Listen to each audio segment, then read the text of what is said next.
उन्हीं में से एक विधि चल रही थी। आज 10वां दिन है और हम विज्ञान भैरव तंत्र के पहले पार्ट के पेज नंबर 95 में है। ये है चैप्टर नंबर 5। और इसकी सांसों के ऊपर अलग अलग विधियां चल रही थी, उसमें से 7वीं विधि है जो मैं अभी पढ़ने जा रहा हूँ। थोड़ी सी हम पढ़ चुके हैं। कुछ विधि इस प्रकार से थी। ललाट के मध्य में सूक्ष्म श्वास यानी कि प्राण को टिकाओ। जब वह सोने के क्षण में हृदय तक पहुंचेगा तब स्वप्न और स्वयं मृत्यु पर अधिकार हो जाएगा। इसमें थोड़ा बहुत तो ऑलरेडी पढ़ लिया है, बाकी आगे पढ़ते हैं। यह सूत्र बहुत बहुत महत्वपूर्ण है। ललाट के मध्य में श्वास यानी प्राण को टिकाओ। जब सोने के क्षण में वह हृदय तक पहुंचेगा तब स्वप्न और स्वयं मृत्यु पर अधिकार हो जाएगा। जब तुम नींद में उतर रहे हो तभी इसी विधि को साधना है, अन्य समय में नहीं। ठीक सोने का समय इस विधि के अभ्यास के लिए उपयुक्त समय है। तुम नींद में उतर रहे हो, धीरे धीरे नींद तुम्हारे पर हावी हो रही है। कुछ ही क्षणों के भीतर तुम्हारी चेतना लुप्त होगी, तुम अचेत हो जाओगे। उस क्षण आने के पहले तुम अपने श्वास और उसके सूक्ष्म अंश प्राण के प्रति सजग हो जाओ और उसे हृदय तक जाते हुए अनुभव करो। अनुभव करते जाओ कि यह हृदय तक जा रहा है और हृदय से आ रहा है। प्राण हृदय से होकर तुम्हारे शरीर में प्रवेश करता है। इसलिए यह अनुभव करते ही जाओ कि प्राण हृदय तक आ रहा है और निरंतर अनुभव के बीच ही नींद को आने भी दो। तुम अनुभव करते जाओ और नींद को आने दो। नींद को तु, तुम नींद को तुमको अपने में समेट लेने दो। यदि यह संभव हो जाए कि तुम अदृश्य प्राण को हृदय तक जाते देखो और नींद को भी, तो तुम अपने सपनों के प्रति सजग हो जाओगे। तब तुमको बोध रहेगा कि तुम स्वप्न देख रहे हो। आमतौर से हम नहीं जानते हैं कि हम स्वप्न देख रहे हैं। जब तुम सपना देखते हो तो तुम समझते हो कि यह यथार्थ ही है। वह भी तीसरी आंख के कारण ही संभव होता है। क्या तुमने किसी को नींद में देखा है? उसकी आंखें ऊपर चली जाती हैं और तीसरी आंख में स्थिर हो जाती है। यदि नहीं देखा है तो फिर देखो। तुम्हारा बच्चा सोया है, उसकी आंखें खोलकर देखो। उसकी आंखें कहाँ हैं? उसकी आंखों की पुतलियां ऊपर चढ़ी हैं और त्रिनेत्र पे केंद्रित है। मैं कहता हूं कि बच्चों को देखो, सयानों को नहीं। सयाने भरोसे के योग्य नहीं है क्योंकि उनकी नींद गहरी नहीं होती है। वे सोचते भर हैं कि सोए हैं। बच्चों को देखो, उनकी आंखों ऊपर चढ़ जाती हैं। इसी तरह आंख में स्थिरता के कारण तुम अपने स्वप्नों को सच मानते हो।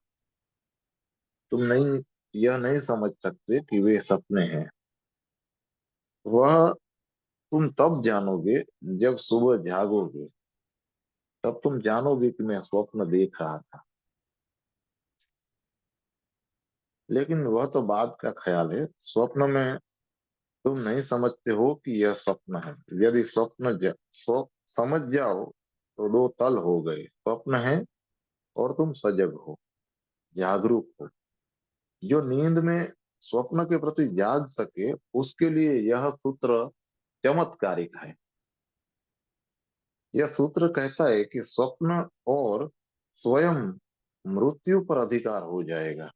यदि तुम स्वप्न के प्रति जागरूक हो जाओ तो तुम दो काम कर सकते हो। एक, कि तुम स्वप्न पैदा कर सकते हो।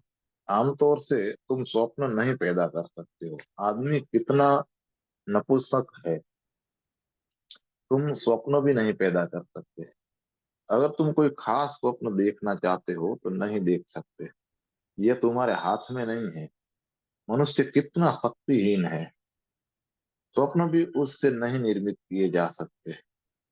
तुम स्वप्नों के शिकार भर हो, उसके सृष्टा नहीं। स्वप्न तुम में घटित होता है, तुम कुछ नहीं कर सकते हो। न तुम उसे रोक सकते हो, न उसे पैदा कर सकते हो। लेकिन अगर तुम यह देखते हुए नींद में उतरो कि हृदय प्राण से भर रहा है, निरंतर हर श्वास में प्राण से स्पर्शित हो रहा है, तो तुम अपने स्वप्नों के मालिक हो जाओगे। और यह मालकियत बहुत अनूठी है और दुर्लभ है। तब तुम जो भी स्वप्न देखना चाहो देख सकते हो। ठीक सोने के समय यह भाव करो कि मैं यह स्वप्न देखना चाहता हूँ, और तुम वह स्वप्न देख लोगे। और सोते समय कहो कि मैं फला स्वप्न नहीं देखना चाहता, और वह स्वप्न कभी तुम्हारे मन में प्रवेश नहीं करेगा। लेकिन अपने सपनों के मालिक बनने का क्या प्रयोजन है? क्या यह व्यर्थ नहीं है? नहीं, यह व्यर्थ नहीं है। एक बार तुम स्वप्नों के मालिक हो गए तो दोबारा तुम कभी स्वप्न नहीं देखोगे। वह व्यर्थ हो गया, जरूरत नहीं रही। जैसे ही तुम अपने स्वप्नों के मालिक हो जाते हो, स्वप्न बंद हो जाते हैं, उनकी जरूरत नहीं रह जाती। और जब स्वप्न बंद होते हैं तब तुम्हारी नींद का गुणधर्म ही और होता है। वह गुणधर्म वही है जो मृत्यु का गुणधर्म है। मृत्यु एक गहन नींद है। अगर तुम्हारी नींद मृत्यु की तरह गहरी हो जाए तो उसका अर्थ है कि सपने विदा हो गए। सपने नींद को उथली बना देते हैं। सपनों के चलते तुम सतह पर ही घूमते रहते हो। सपनों में उलझे रहने के कारण तुम्हारी नींद उथली हो जाती है। और जब सपने नहीं रहते, तब तुम नींद के सागर में उतर जाते हो, उसकी गहराई को छू लेते हो। और यही मृत्यु है।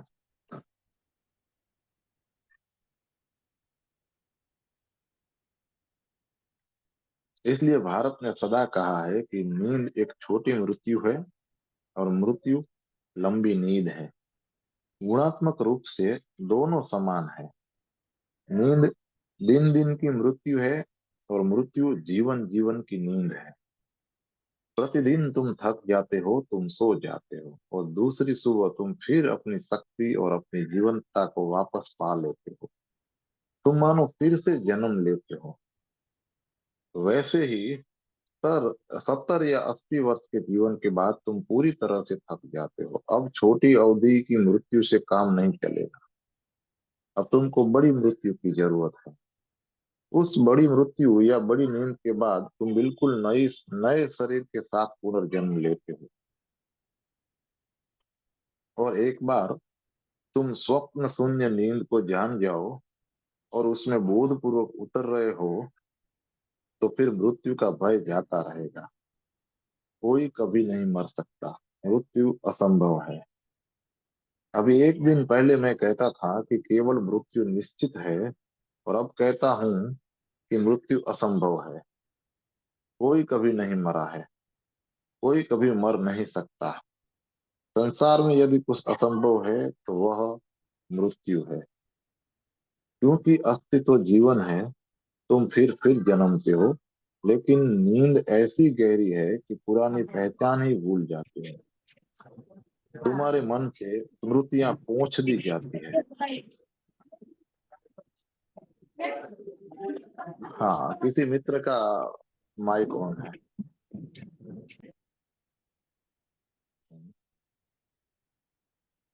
ठीक है, धन्यवाद।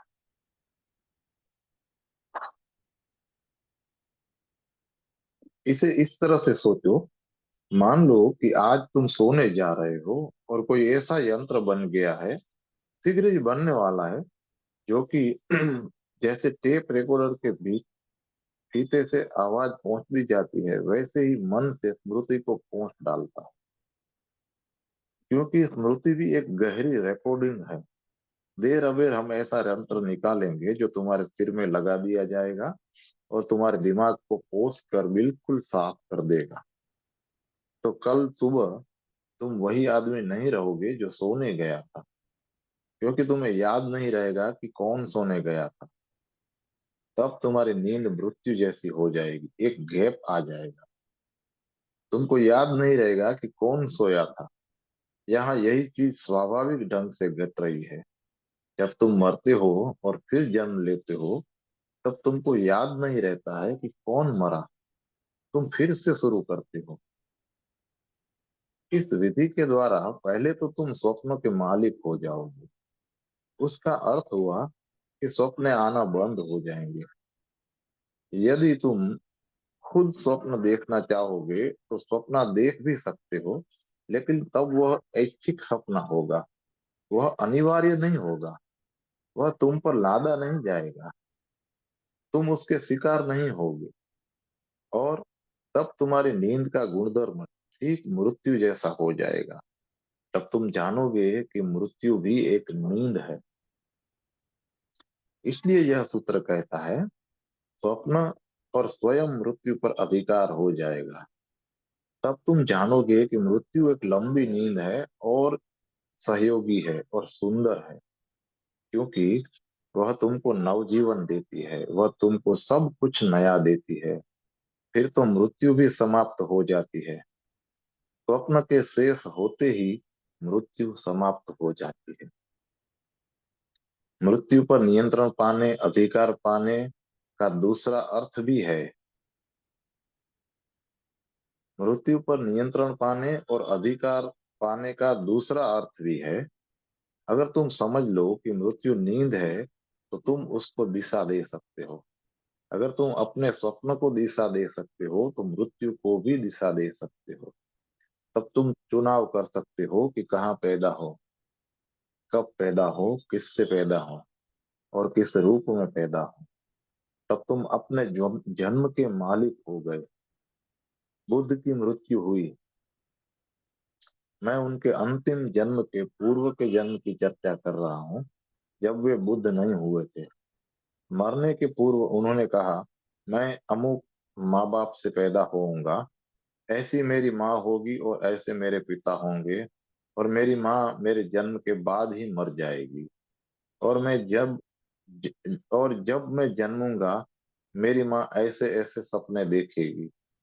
न सिर्फ तुमको अपने सपनों पर अधिकार होता है, दूसरे के स्वप्न पर भी अधिकार हो जाता है।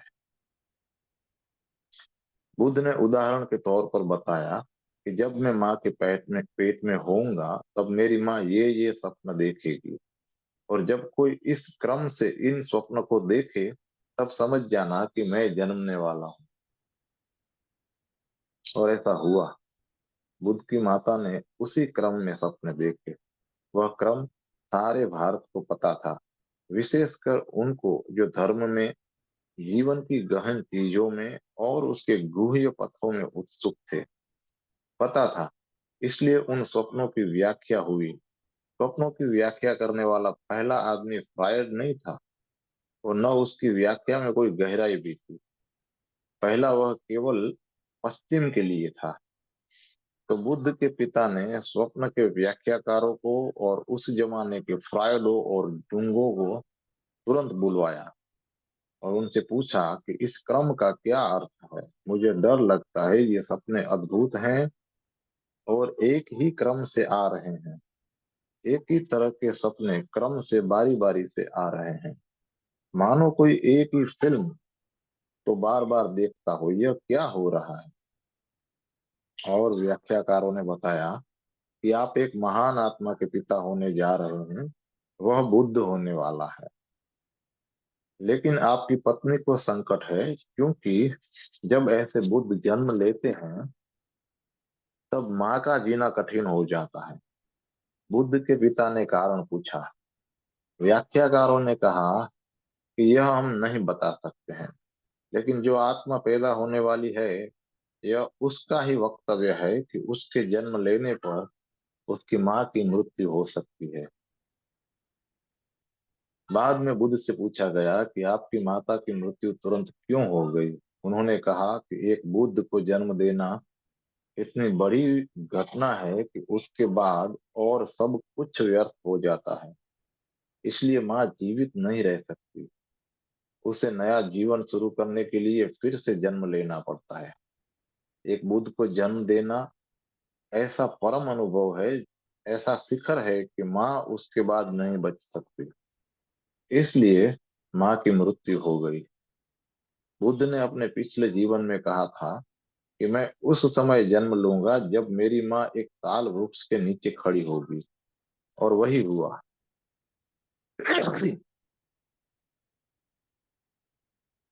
बुद्ध का जन्म हुआ तब उनकी माँ ताल वृक्ष के नीचे खड़ी थी, और बुद्ध ने यह भी कहा था कि जब मेरी माँ ताल वृक्ष के नीचे खड़ी होगी तब मैं जन्म लूंगा और तुरंत मैं 7 कदम चलूंगा। यह यह पहचान होगी जो मैं बता देता हूँ, ताकि तुम जान सको कि बुद्ध का जन्म हुआ है। और बुद्ध ने सब कुछ का इंगित दिया था, और यह केवल बुद्ध के लिए ही सही नहीं, यही जीसस के लिए भी सही है, और यही महावीर के लिए भी सही है, यही और भी अन्य कई अन्यों के लिए सही है। प्रत्येक जैन तीर्थंकर ने अपने पिछले जन्म में भविष्यवाणी की थी कि उनका जन्म किस तरह से होगा। उन्होंने भी भीतर स्वप्नों के कई क्रम बताए थे, उन्होंने भी प्रतीक बताए थे और कहा था कि किस तरह सब कुछ घटित होने वाला है। तुम दिशा दे सकते हो, एक बार तुम अपने स्वप्न को दिशा देने लगोगे तो सब कुछ को दिशा दे सकते हो, क्योंकि यह संसार स्वप्नों का ही बना हुआ है, और स्वप्नों का ही यह जीवन बना है। इसलिए जब तुम्हारा अधिकार सपने पर हुआ तब सब कुछ हो गया। यह सूत्र कहता है कि स्वयं मृत्यु पर तब कोई व्यक्ति अपने को एक विशेष तरह का जन्म भी दे सकता है, विशेष तरह का जीवन भी दे सकता है।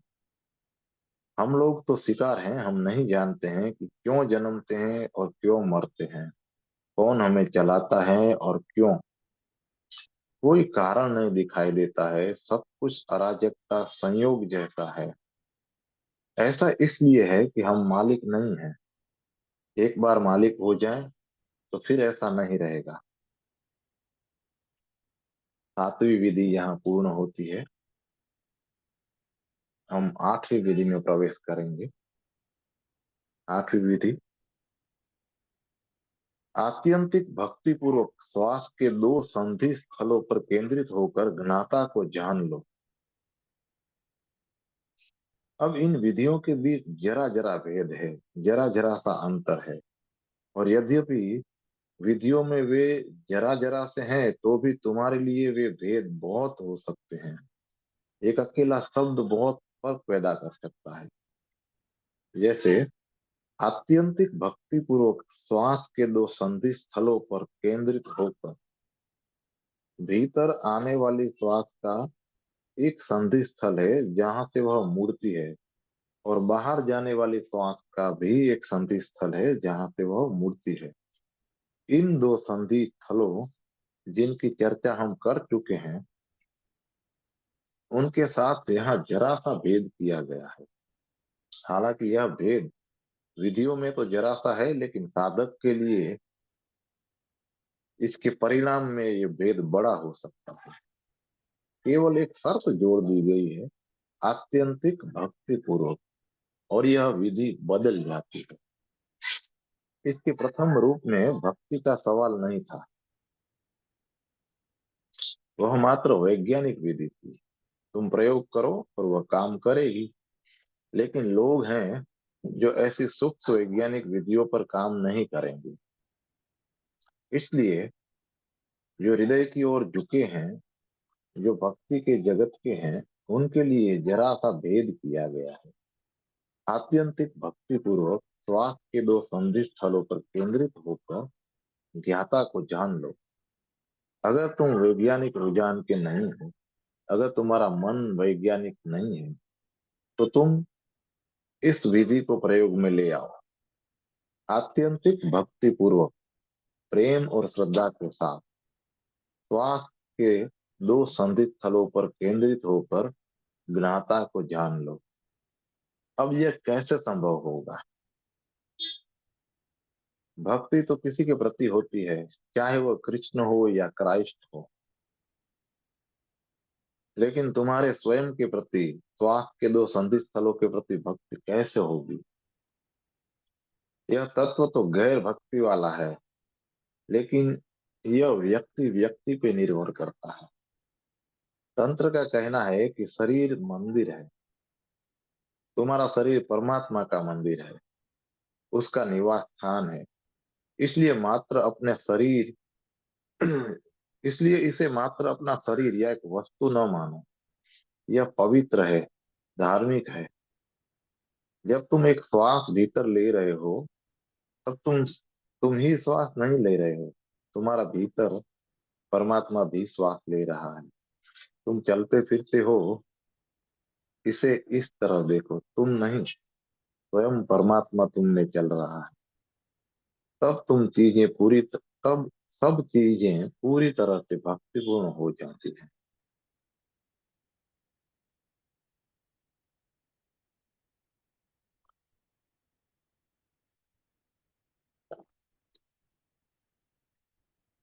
अनेक संतों के बारे में कहा जाता है कि वे अपने शरीर को प्रेम करते थे। वे उसके साथ ऐसा व्यवहार करते थे मानो वे शरीर उनकी प्रेम मानो वो शरीर उनकी प्रेमिका हो। तुम भी अपने शरीर को यह व्यवहार दे सकते हो, उसके साथ यंत्रवत व्यवहार भी कर सकते हो। वह भी एक रुझान है, एक दृष्टि है। तुम इसे अपराधपूर्ण, पाप भरा और गंदा भी मान सकते हो, और इसे चमत्कार भी समझ सकते हो, परमात्मा का घर भी समझ सकते हो। यह तुम पर निर्भर है। यदि तुम अपने शरीर को मंदिर मान सकते हो तो यह विधि तुमको काम आ सकती है। आत्यंतिक भक्ति पूर्वक इसका उपयोग करो, इसका प्रयोग करो। जब तुम भोजन कर रहे हो तब इसका प्रयोग करो। यदि न सोचो कि तुम भोजन कर रहे हो, सोचो कि परमात्मा तुम में भोजन कर रहा है। तब परिवर्तन को देखो।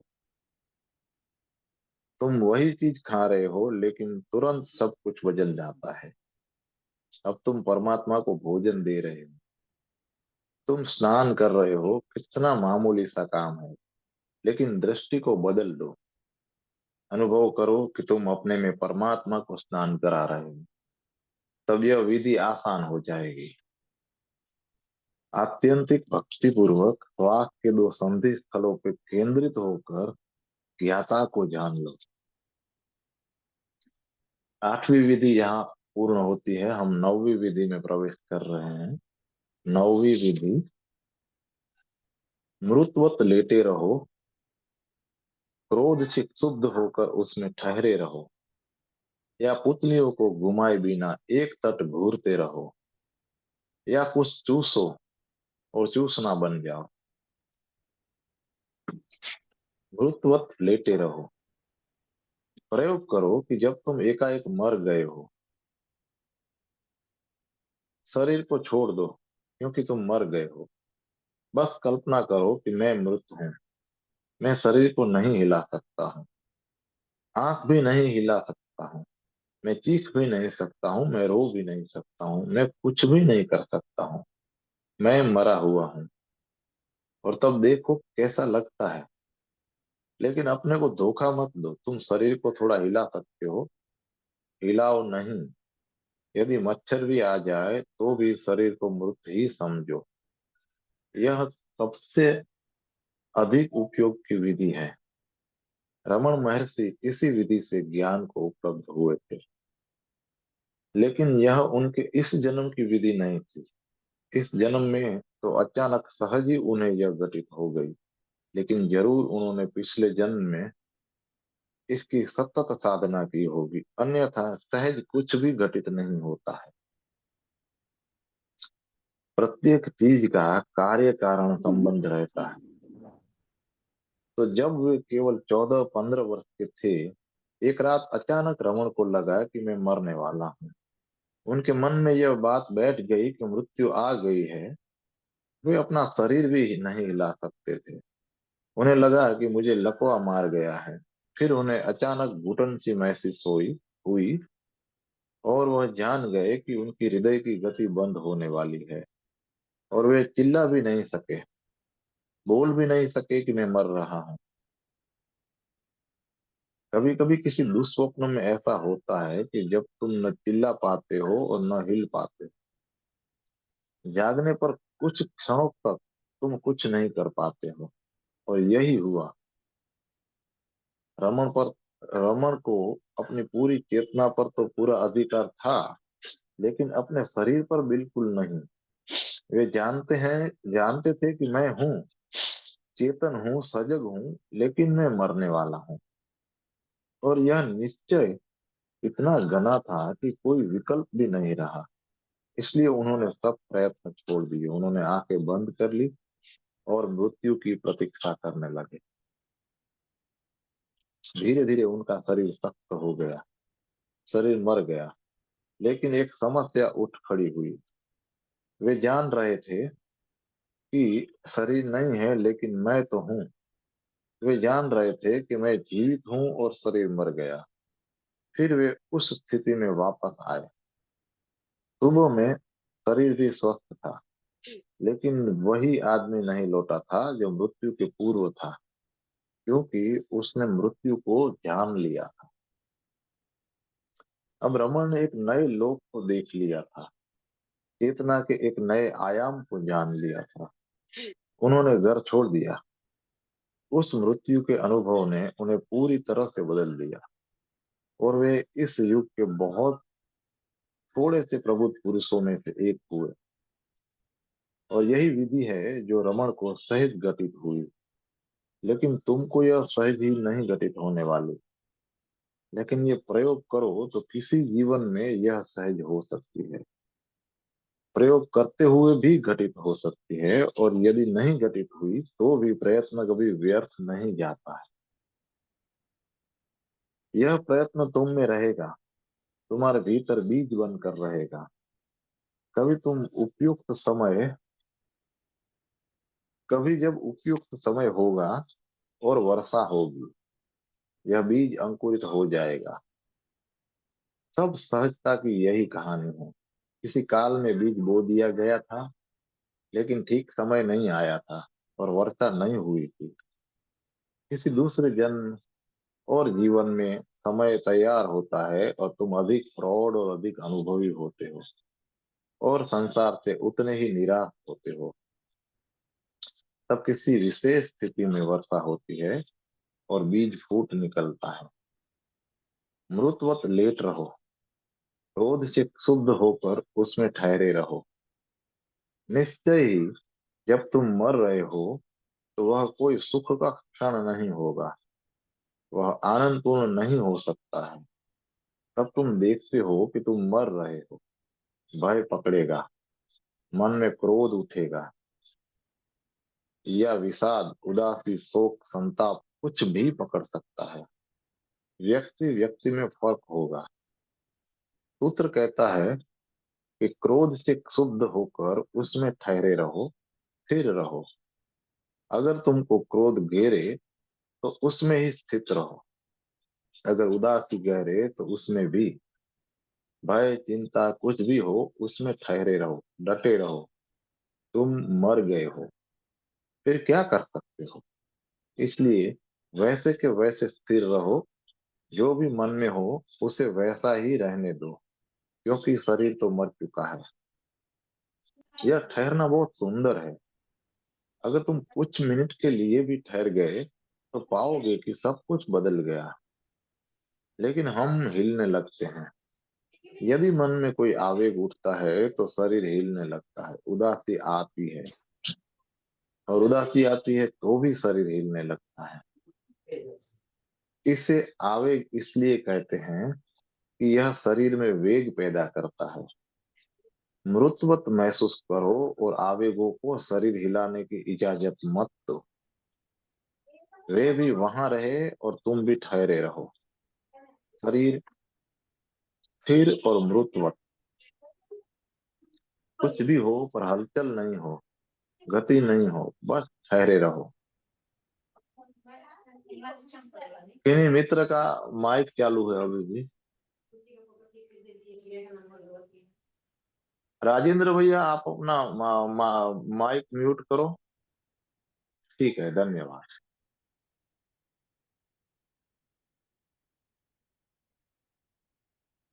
या पुतलियों को घुमाए बिना एक टक घूरते रहो।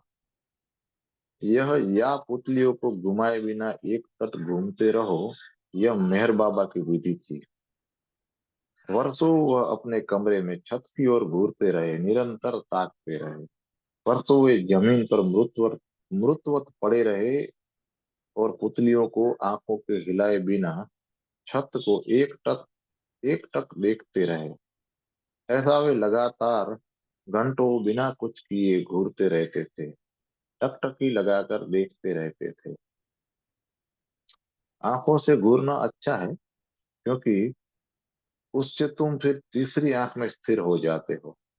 और एक बार तुम तीसरी आंख में स्थिर हो गए तो चाहने पर भी तुम पुतलियों को नहीं घुमा सकते। वे भी स्थिर हो जाती हैं, एकदम अचल। मेहर बाबा की इस घूरने की जरिए मेहर बाबा इसी घूरने के जरिए उपलब्ध हो गए। और तुम कहते हो कि इन छोटे छोटे अभ्यासों से क्या होगा, लेकिन मेहर बाबा लगातार 3 वर्षों तक बिना कुछ किए छत को घूरते रहे थे। तुम सिर्फ 1 मिनट के लिए भी ऐसी टकटकी लगाओ और तुमको लगेगा कि 3 वर्ष गुजर गए। 3 मिनट भी बहुत लंबा समय मालूम पड़ेगा। लगेगा कि जैसे समय ठहर गया है और घड़ी बंद हो गई। लेकिन मेहर बाबा घूरते रहे, घूरते ही रहे। धीरे धीरे विचार मिट गए, गति बंद हो गई और मेहर बाबा मात्र चेतना रह गए। वे मात्र घूरना बन गए, टकटकी बन गए। और तब वे आजीवन मौन रह गए। टकटकी के द्वारा वे अपने भीतर इतने शांत हो गए कि उनके लिए फिर शब्द रचना असंभव हो गई। मेहर बाबा अमेरिका में थे। वहां एक आदमी था जो दूसरों के विचारों को और मन को पढ़ना जानता था। और वास्तव में वह आदमी दुर्लभ था, मन के पाठक के रूप में। वह तुम्हारे सामने बैठता, आंखें बंद कर लेता और कुछ ही क्षणों में तुम्हारे साथ ऐसा लयबद्ध हो जाता कि तुम जो भी मन में सोचते वह उसे लिख डालता था। हजारों बार उसकी परीक्षा ली गई थी और वह सदा ही सही साबित हुआ था। तो कोई उसे मेहर बाबा के पास ले आया, वह बैठा और विफल रहा। और यह उसकी जिंदगी की पहली विफलता थी, और एक ही। और फिर हम यह भी कैसे कहें कि यह उसकी विफलता हुई। वह आदमी घूरता रहा और तब उसे पसीना आने लगा, लेकिन एक शब्द भी उसके हाथ नहीं लगा। हाथ में कलम लिए बैठा रहा और फिर बोला कि किस किस्म का आदमी है यह। मैं नहीं पढ़ पाता हूँ क्योंकि पढ़ने के लिए कुछ है ही नहीं। यह आदमी तो बिल्कुल खाली है।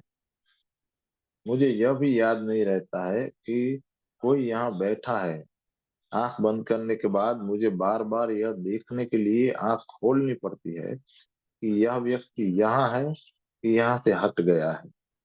मेरे लिए एकाग्र होना भी कठिन हो गया, क्योंकि जो ही मैं आंख बंद करता हूँ मुझे लगता है कि धोखा दिया जा रहा है। वो व्यक्ति यहाँ से हट गया है, मेरे सामने कोई भी नहीं है। और जब मैं आंख खोलता हूँ तो उनको सामने पाता हूँ। वह तो कुछ भी नहीं सोच रहे हैं। उस टकटकी ने सतत टकटकी ने मेहर बाबा के मन को पूरी तरह विसर्जित कर दिया था।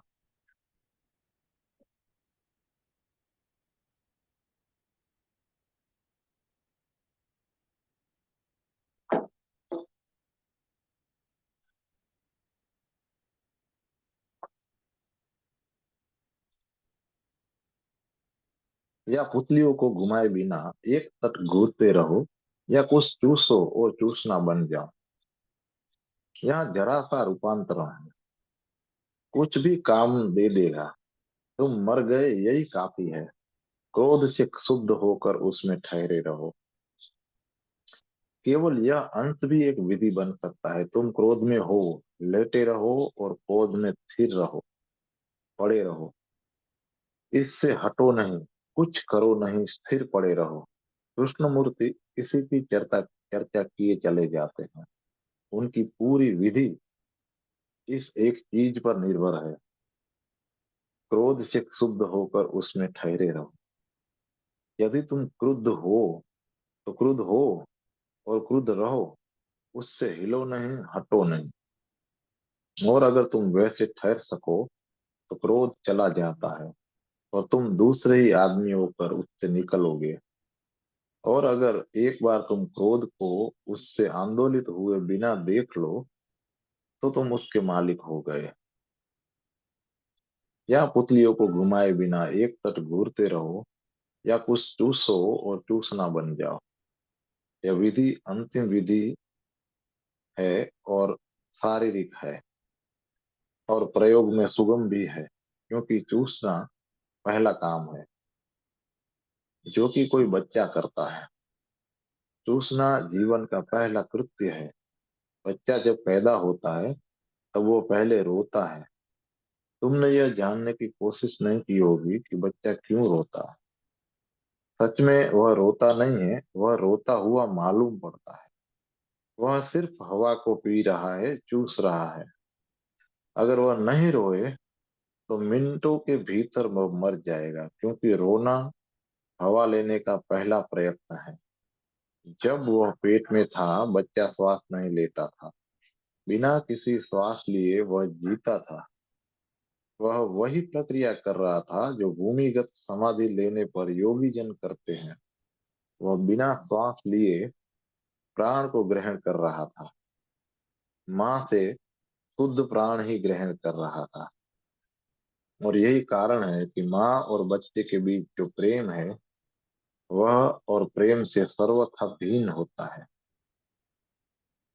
क्योंकि शुद्धतम प्राण दोनों को जोड़ता है। अब ऐसा फिर कभी नहीं होगा। उसके बीच एक सूक्ष्म प्राणमय संबंध था। माँ बच्चे को प्राण देती है। बच्चा श्वास तक नहीं लेता था, लेकिन जब वह जन्म लेता है तब वो माँ के गर्भ से उठाकर बिल्कुल अनजानी दुनिया में फेंक दिया जाता है। अब उसे प्राण ऊर्जा उस आसानी से उपलब्ध नहीं होगी। उसे स्वयं ही श्वास लेनी होगी। उसकी पहली सीख चूसने का पहला प्रयत्न है। उसके बाद वह माँ के स्तन से दूध चूसेगा। यह बुनियादी कृत्य है जो तुम करते हो। बाकी सब काम बाद में आते हैं। जीवन के वे बुनियादी कृत्य हैं, और प्रथम कृत्य उनका अभ्यास भी किया जा सकता है। यह सूत्र कहता है, या कुछ चूसो और चूसना बन जाओ। किसी भी चीज को चूसो, हवा को ही चूसो, लेकिन तब हवा भूल जाओ और चूसना ही बन जाओ। इसका अर्थ क्या हुआ? तुम कुछ चूस रहे हो, इसमें तुम चूसने वाले हो, चोषण नहीं। तुम चोषण के पीछे खड़े हो। यह सूत्र कहता है कि पीछे मत खड़े रहो, कृत्य में सम्मिलित हो जाओ और चोषण ही बन जाओ। किसी भी चीज से तुम प्रयोग कर सकते हो। अगर तुम दौड़ रहे हो तो दौड़ना ही बन जाओ। अगर और दौड़ने वाला न रहे, दौड़ना बन जाओ। दौड़ना बन जाओ और दौड़ने वाले को भूल जाओ।